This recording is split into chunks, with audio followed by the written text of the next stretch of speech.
혹시 그 JTBC에서 방영했던 싱어게인이라는 그 프로그램을 보신 적 있으신가요? 거기에 우승했던 이승윤이라는 가수가 있죠. 그분이 굉장히 유명한 이재철 목사님의 아들이세요. 근데 제가 어느 부분을 굉장히 인상 깊게 봤냐면 그가 이제 하는 경연마다 항상 극찬을 받았어요. 그러다가 이제 굉장한 극찬을 받았던 그 경연이 끝나고 한 심사위원이 그에게 이렇게 얘기했어요. 이제는 조금 칭찬을 그대로 좀 받아들였으면 좋겠어요. 당신은 이제 앞으로 점점 큰 스타가 될 텐데 그것을 받아들여서 조금 더 좋은 모습으로 성장했으면 좋겠습니다. 칭찬을 그대로 받아들이십시오라고 이렇게 그렇게 조언을 했어요. 갑자기 펑펑 우는 거예요. 그 청년이. 네. 그러니까 88년생이더라고요. 그 청년이 펑펑 울었어요. 사실 경연 프로그램에서 우는 거야 뭐 많이 있잖아요. 근데 저는 다른 일면을 좀 봤습니다. 그러면서 그가 이제 인터뷰 때 이런 얘기를 했었어요. 제 인생에서 쉽지 않은 영역이 있거든요. 그게 뭐냐면 칭찬을 받아들이는 겁니다. 저는 제 깜냥을 잘 알고 있고 그래서 이거 이상은 욕심내지 말아라 라면서 항상 생각합니다. 좋은 말들이 저에게는 약간 거리감이 있습니다. 칭찬을 받아들이라고 말씀해 주셔서 너무나 감사했습니다. 제가 성장할 수 있을 것 같아요. 이렇게 얘기하는 거예요. 갑자기 너무나 큰 공감이 됐습니다. 이게 우리 그리스도인의 어떻게 보면 단면을 좀 보여주고 있는 것 같은 생각이 듭니다. 예전에는 이렇게 조금 겸손하고 자기 욕망에 분칠하지 않으며 자기를 억제하는 모습이 성숙된 그리스도인이라고 저도 생각했습니다. 저도 칭찬이 좋지만 익숙하지 않습니다. 네. 그런 환경 속에서 자라왔고 지금도 스스로 굉장히 그런 부분에 대해서 억제하는 삶을 살아가기도 합니다.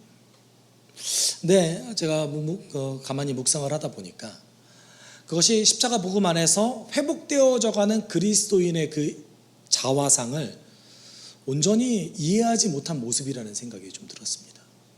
정말 예수께서는 우리를 그렇게 자기 억제를 하기 위해서 오셨을까요? 어쩌면 오늘 본문 속에서는 예수님께서 예수 그리스도의 그 복음을 받아들이지 못하는 이스라엘을 향해서 탄식하셨습니다. 그렇죠? 그런데 우리를 향해서도 그렇게 탄식하실 수도 있습니다. 은혜를 온전히 받아들이지 못하는 우리의 모습에 대해서. 그들은 복음의 메시지를 거절했고 우리는 회복되어져가는 온전한 그리스도인의 상에 대해서 거절하고 있습니다. 어느 순간 여러분 자기 부인이란 말 너무나 많이 들으셨지만 자기 부인이란 말이 이제는 자기 억제로 바뀌어가고 있고 그 자기 부인이 스스로를 정죄하는 것으로 바뀌어가고 있다는 것을 저는 이제 스스로 발견하고 있습니다. 오늘 함께 나누면서 정말 그렇다면 예수께서 주시려고 했던 것이 무엇인가? 그리고 이스라엘은 그것을 왜 거절했는가? 우리가 좀 이 부분에 대해서 함께 살펴봤으면 좋겠습니다. 지난주 본문에서 구원받을 자가 적냐고 물어봤던 사람에게 예수께서 뭐라고 얘기하셨죠? 좁은 길로 들어가기를 힘쓰라라고 권면하셨습니다. 그리고 바로 그때에 그 권면이 끝나자마자 어느 몇몇 바리새파 사람들이 예수님께 위험을 경고합니다. 바로 그때 몇몇 바리새파 사람들이 다가와서 예수께 말하였다. 여기에서 떠나가십시오. 헤롯 왕이 당신을 죽이고자 합니다. 여러분, 그 바리새파 사람들이 왜 예수님께 위험을 경고했을까요? 저는 두 가지로 좀 살펴볼 수 있을 것 같아요. 첫 번째는 정말 순수하게 예수님께 도움을 주기 위해서 그랬을 가능성이 있습니다. 두 번째는 뭘까요? 두 번째는 헤롯 왕의 위협을 알림으로 예수님을 갈릴리 지역에서 쫓아내기 위한 수단으로 사용했을 가능성도 있습니다. 무엇일 것 같으세요? 정확하게 알 수 없죠. 문맥이 정확하게 파악하고 있지 않을 뿐더러 사실 예수님께서는 그것을 중요하게 여기지 않습니다. 중요하게 여기지는 않으셨다는 거예요. 그렇지만 전후 문맥을 살펴보면 대략적인 힌트를 얻을 수 있습니다. 우리가 지난주에 나눴던 그 말씀을 통해서 예수님께서 뭐라고 얘기하셨죠?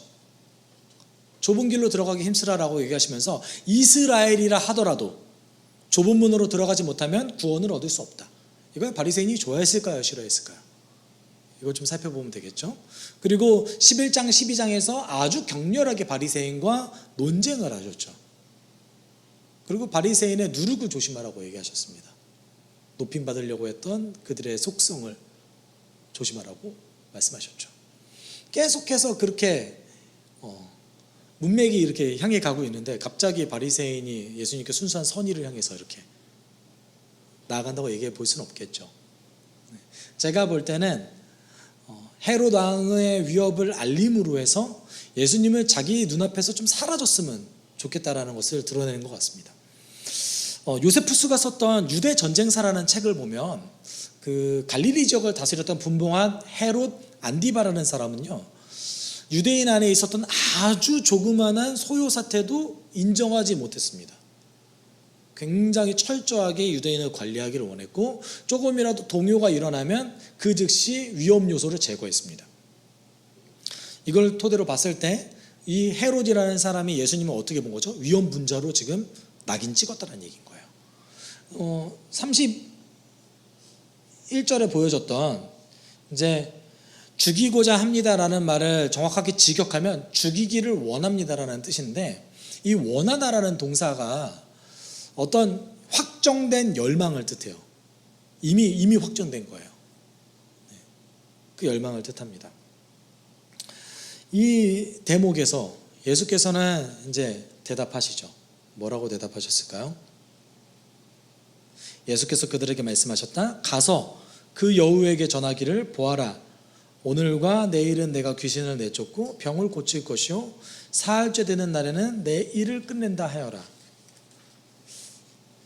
예수님께서 헤롯을 여우라고 말씀하셨어요. 1세기 문헌의 기초로 봤을 때 여우라고 칭했을 때, 인물을 여우라고 칭했을 때 세 가지 가능성이 있어요. 첫 번째는 중요한 인물이 아니다, 또는 결정적인 인물이 아니다. 그리고 두 번째는 교활하고 그리고 거짓말에 능한 자다. 세 번째는 파괴자다. 이렇게 표현할 때 여우라는 말을 쓰거든요. 어떤 게 맞을까요? 이때도 여우가 되게 부정적으로 쓰였나 봐요. 그렇죠? 중요하지 않다, 이 사람은 결정적인 사람이 아니다 라는 것을 표현하고 계신 거예요. 그 이유는 32절, 33절이 헤롯은 지금 나에게 아무런 위협을 가할 수 없다라는 것을 얘기하고 계신 거거든요. 32절에서 얘기하신 게 뭡니까? 여기서 나오는 사흘이 정말 갈릴리 지역에서 예수님이 3일을 계시겠다라는 뜻이 아닙니다. 은유적으로 쓰신 거죠. 그래서 누가 복음을 읽었던 그 누가의 수신자들 입장에서는 예수님께서 모든 것을 마치시는 이 사흘째 되는 날 내가 일을 끝내겠다라는 것은 부활을 바로 받아들일 수 있습니다. 여기서 현재 완료를 사용했거든요. 나는 이제 완전히 그때 끝낼 것이다. 그랬을 때 지금 어떤 것을 뜻하고 있는 거죠? 헤롯이 예수 그리스도를 막을 수 없다. 너희들은 헤롯의 위협을 나에게 경고했지만 겨우 그가, 분봉왕밖에 안 되는 그가 아무리 권력자가 하더라도 그 주제에 어디같이 감히 하나님의 일을 막을 수 있느냐.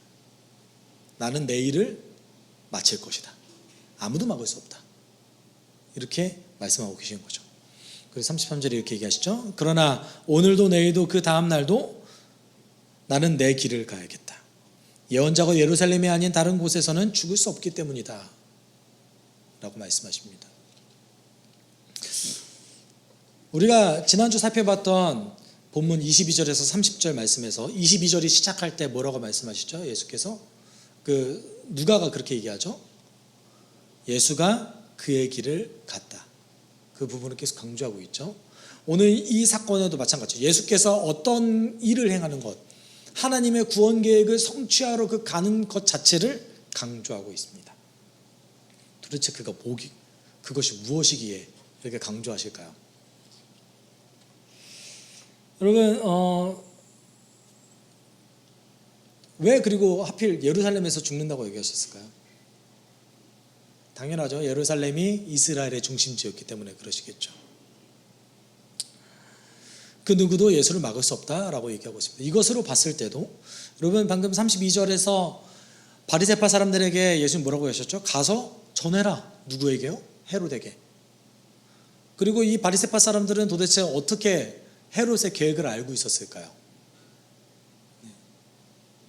이미 어느 정도 커넥션이 있고 밀착 관계가 있다는 것을 드러내고 있는 것이죠.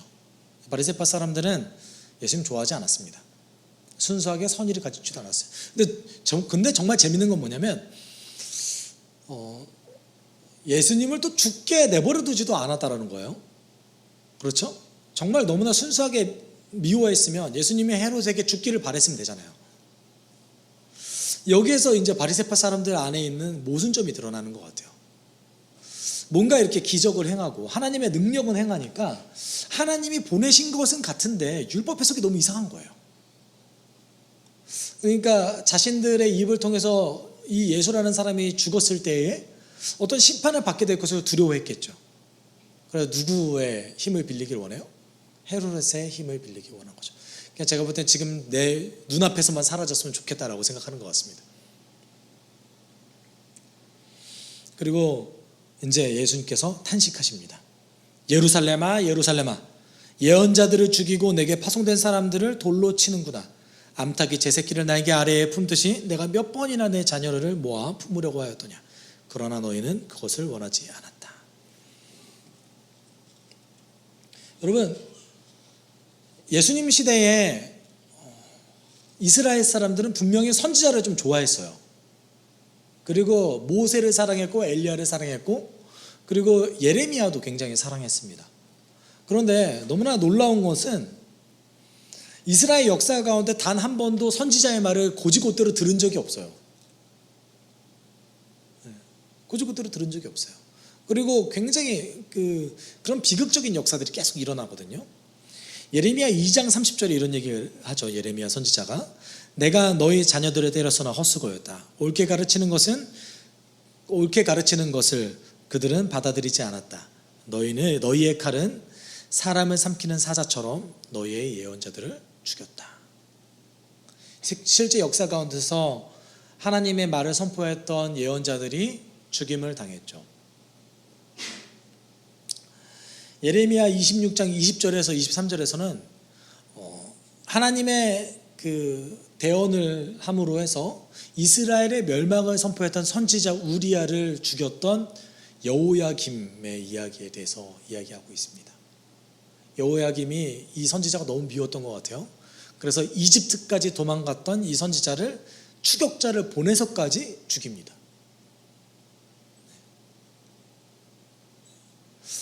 이런 역사들이 이스라엘 수천 년의 역사 가운데 계속해서 반복해서 벌어졌습니다. 하나님의 말을, 선지자의 말을 제대로 들은 적이 없어요. 근데 여기서 우리는 너무나 큰 아이러니가 발생하죠. 근데 왜 선지자를 사랑하죠? 자기 조상들이 죽여놓고. 자기 조상들이 다 죽여놓고 선지자 너무 사랑하고 너무 선지자를 너무 그들의 말씀을 가슴에 새긴다고 막 너무 말하는 거예요. 예수님 시대의 이스라엘 사람들이. 이 시대에 살았던 요세푸스라는 학자가 제가 계속 거론하죠. 이 시대를 살아갔어요. 그래서 역사책을 썼는데 그 중에 하나가 뭐였냐면 대목 중에 하나가 이사야 선지자의 순교에 대해서 쓰고 그리고 그를 미화시켰습니다.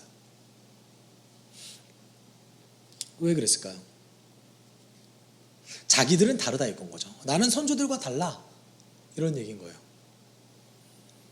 우리 선조들은 하나님의 선지자들을 다 죽였지만 나는 달라. 우리는 안 그래. 우리는 선조들과 달라. 우리처럼 율법을 이렇게 잘 지킬 때가 어딨어. 이렇게 얘기하고 있는 거예요. 근데 예수님께서 뭐라고 탄식하셨어요? 너희도 똑같다라고 탄식하고 계세요. 네. 여러분, 근데 우리가 여기서 한 가지 재밌는 사실이 있어요. 누가 원래 죽음을 위협하고 있는 거죠? 누가 죽이려고 하죠? 헤롯이 죽이려고 해요. 근데 예수님은 누구를 비판하세요? 이스라엘을 비판하시면서 탄식하세요. 그러니까 바리새인의 모습을 통해서 예수님은 얘기하신 거죠. 뭘 얘기하신 거예요? 아직도 하나님의 말씀을 받아들이지 못하는 이스라엘을 향해서 탄식하신 거죠. 그리고 35절에 이렇게 얘기해요. 보아라, 너희의 집은 버림받을 것이다. 내가 너희에게 말한다. 너희가 말하기를 주님의 이름으로 오시는 분이 복되시다 할 그때가 오기까지 너희는 나를 다시는 보지 못할 것이다. 이 35절 하반절을 해석하는 학자들이 의견이 매우 다양합니다. 그런데 많은 학자들이 어떻게 해석하냐면, 예수님이 다시 오실 때에, 오시기 전에 이스라엘을 향해서 하나님께서 기회를 한 번 더 준다는 거예요. 어떤 기회를 줄까요? 예수를 믿을 기회를 한 번 더 주신다는 거예요. 그래서 결국은 이스라엘 민족을 구원하신다고 이제 해석하는 학자들이 많이 있습니다. 그러면 어떠세요? 그런 것 같으세요? 예수님 다시 오시기 전에 이스라엘을 위한 특별한 기회를 하나님께서 다시 주실까요?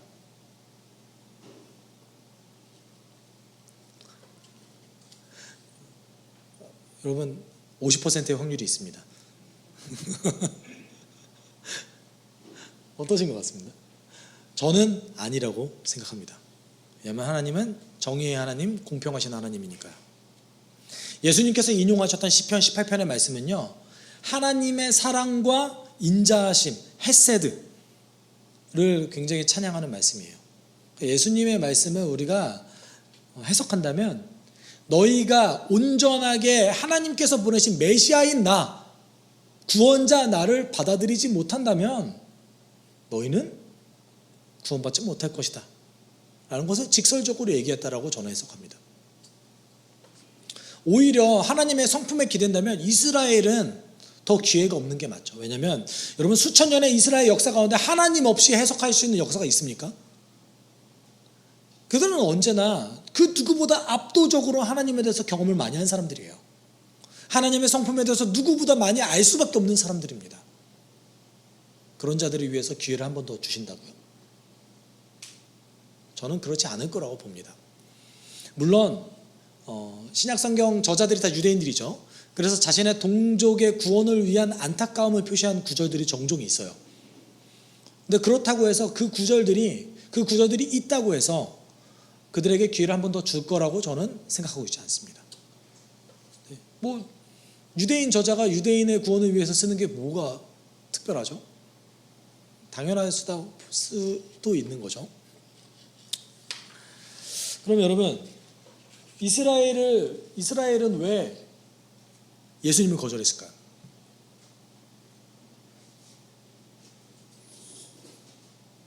왜 거절했을까요? 제가 지난주도 그렇고 계속해서 강조하고 있는 부분이 뭐냐면, 죄의 본질에 대해서 좀 강조했어요. 죄의 본질은 여호와가 내 삶의 주인이 되어야 되는데 누가 내 주인이 된 거예요? 내가 내 삶의 주인이 되는 것을 죄의 본질이라고 제가 말씀드렸습니다. 이스라엘은 이 죄의 본질에 대해서 깨닫지 못했던 거죠. 여러분, 단 한 번도 선지자의 말을 제대로 들은 적 없던 이스라엘의 역사는 무엇을 증명하고 있습니까? 인간 스스로 죄의 본질에서 헤어나올 수 없다는 인간의 비극에 대해서 증명하고 있습니다. 그걸 증명하고 있어요. 그런데 이스라엘 사람들은 그것을 깨닫지 못하고 오로지 자기 중심적으로 하나님을 바라보고 자기 중심적으로 율법을 해석하며 자기에게 가장 이득이 되는 메시아를 꿈꿨습니다. 그것이 무엇입니까? 로마에서 독립을 쟁취해주는 왕 메시아. 하나님을 자기의 이득을 위한 하나님으로 바꿔서 믿기 시작했습니다. 그들이 왜 예수를 받아들이지 못했습니까? 이해가 안 가는 거죠, 당연히. 하나님은 내 요술방망이거든요.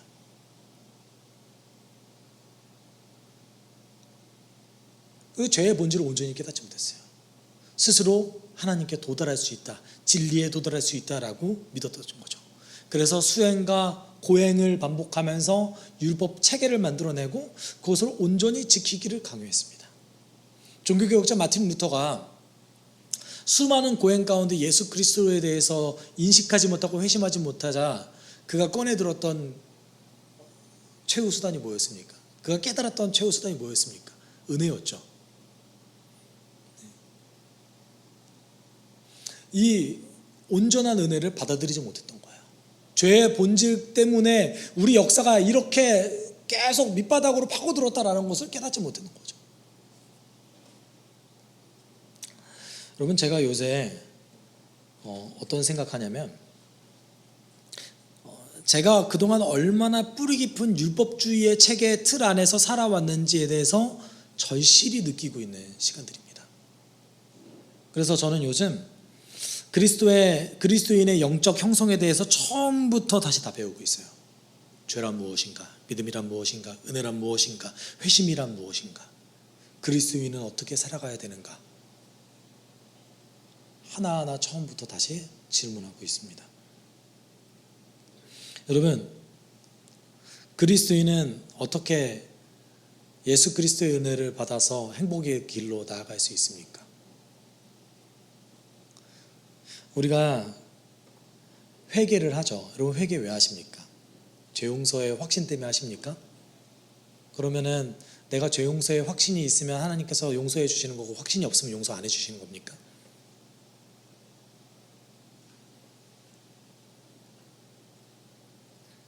여러분, 우리가 회개할 때 제일 먼저 떠올려야 되는 것이 무엇이죠? 이것 때문에 예수께서 죽으셨구나. 은혜였던 거죠. 근데 우리는 뭐죠? 어떻게 생각을 많이 하죠? 이거 내가 최대한 나를 억눌러서 하나님께 용서를 받고 이거를 하지 않는 삶을 살아야겠구나. 우리가 이렇게 생각할 때 많지 않습니까? 우리가 회개할 때 무엇을 떠올려야 됩니까? 이래서 예수께서 오셨구나. 사도 바울이 그래서 로마서에 이렇게 얘기했죠. 율법은 범죄를 증가시키려고 끼어들어온 것입니다. 그러나 죄가 많은 곳에 은혜가 더욱 넘치게 되었습니다. 사도 바울의 말을 잘못 이해하면 은혜 받으려고 죄를 지으라는 얘기인가요? 아니죠. 여러분, 회개하실 때마다 뭘 기억하라는 얘기인 겁니까? 이것 때문에 예수가 오셨다, 이건 거죠.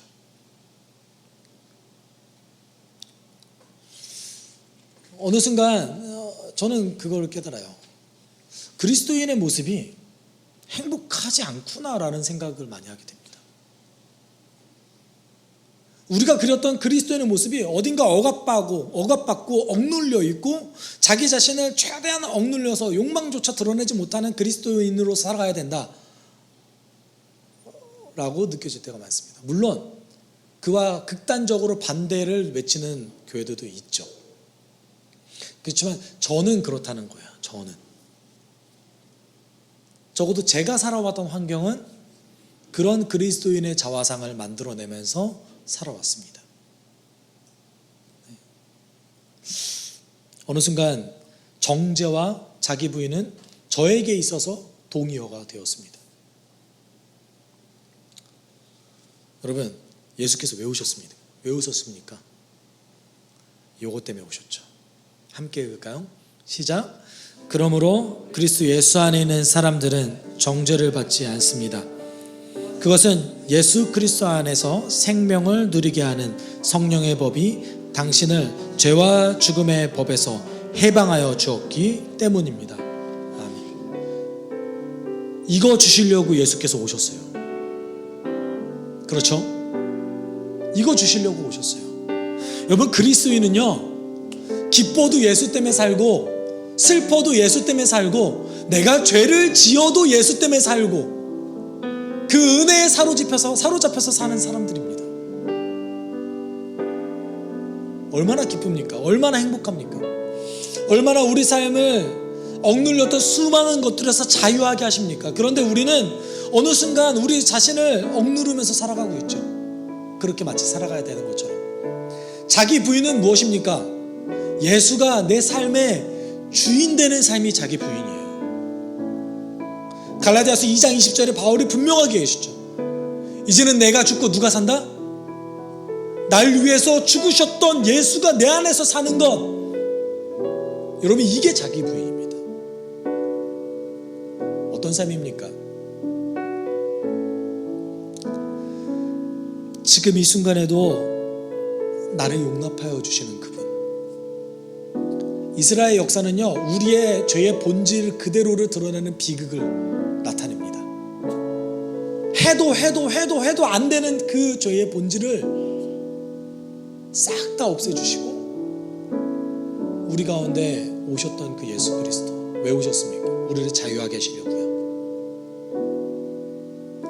우리를 해방시켜 주시려고요. 예수께서 탄식하셨던 이유요? 이거를 받아들이지 못하는 이스라엘 백성을 탄식하신 겁니다.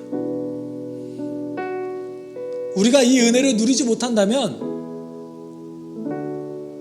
성령께서 우리를 향해서 탄식하실 겁니다. 야, 내가 그 소중한 걸 줬는데 너희들 왜 그렇게 사니? 내가 너무나 엄청난 유산을 너에게 줬는데 너희들 왜 아직도 자유하지 못하고 은혜를 누리지 못하면서 살아가고 있니? 여러분, 여러분의 죄를 생각하실 때마다 예수님이 나를 용납하셨던 그 무한한 사랑을 떠올리셔야 됩니다. 그게 십자가 복음입니다. 십자가 복음은 여러분을 지금 이 순간 정죄하지 않습니다. 여러분을 죄와 사망의 그늘에서 해방시켜 주십니다. 나는 왜 지금도 이렇게 살고 있지? 나는 왜 이렇게밖에 살 수 없지? 라는 그 억눌린 고통 속에서 예수께서는 그래서 내가 왔어 라고 여러분의 마음속에 지금 얘기하고 계십니다. 우리 함께 기도할 때 하나님, 내가 이 은혜 누리게 주님 도와주십시오. 지금 이 순간에도 나를 억누르는 사단의 유혹 가운데서 내가 벗어나게 주님 도와주십시오. 율법이라는 것을 이용해서, 말씀이라는 것을 이용해서 내가 아직도 율법 가운데 살아가게 만드는 그 사단의 유혹 가운데서 벗어나서 예수님의 은혜를 풍성히 누리는 한 주 되게 주님 도와주십시오. 우리가 함께 기도하도록 하겠습니다. 사랑 많으신 하나님 아버지, 지금 이 순간에도 나를 지켜주시는 그 주님의 은혜를 내가 하나님 깨닫게 소망합니다. 자신의 이득을 위해서 죄의 본질을 극복하지 못하고 자신의 이득을 위해서 살아갔던 그 유대인들의 그 순수한 본질 가운데서 도와주십시오.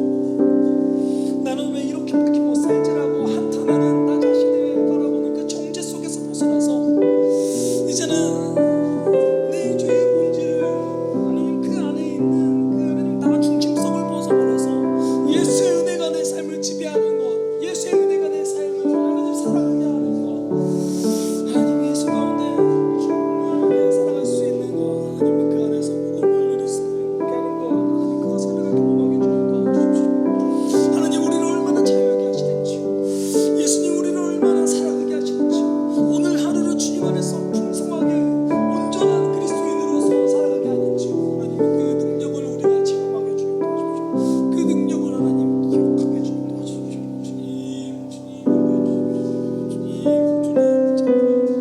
사랑 많으신 주님의 은혜가 지금 이 순간에 나를 억눌렸던 그 율법의 굴레가 하나님 벗어지게 도와주시고, 예수를 사랑하기 때문에 헌신하고, 예수를 사랑하기 때문에 하나님 향해서 나아가고, 하나님 억눌린 정죄 때문에 하나님 내서 변화되는 것이 아니라 예수가 사랑으로 내가 살아가게 주님 도와주십시오. 주님 인도해 주십시오.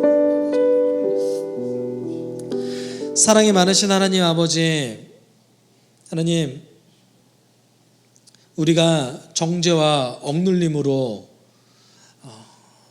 살아가는 것이 아니라 우리를 지금 이 순간에도 살리시고 나를 사망 권세에서 해방시켜 주셨던 예수 그리스도의 은혜로 살아가게 주님 도와주옵소서. 하나님 우리의 성장이 누군가의 찔림과 억눌림, 정죄로 일어나는 것이 아니라 예수님을 사랑하기 때문에 우리가 성장할 줄 믿습니다. 지금 이 순간에도 나를 살리시는 그 은혜를 사랑하게 주님 도와주시고, 지금 이 순간에도 날 위해 오셨던 예수 그리스도의 그 십자가 은혜를 사모하게 주님 도와주옵소서. 그것이 나의 하루를 살릴 줄 믿습니다. 주님, 그 안에 살 수 있는 온전한 그리스도인 되게 우리를 인도하여 주옵소서. 모든 것 감사드리며 거룩하신 예수 그리스도의 이름으로 기도드립니다. 아멘. 주 예수 그리스도의 은혜와 하나님의 사랑과 성령의 교통하심이 율법의 굴레에서 벗어나 지금 이 순간에도 그리스도의 은혜 안에서 자유를 누리고자 소망하는 숲속교회 성도들 위해 함께 있을지어다. 아멘.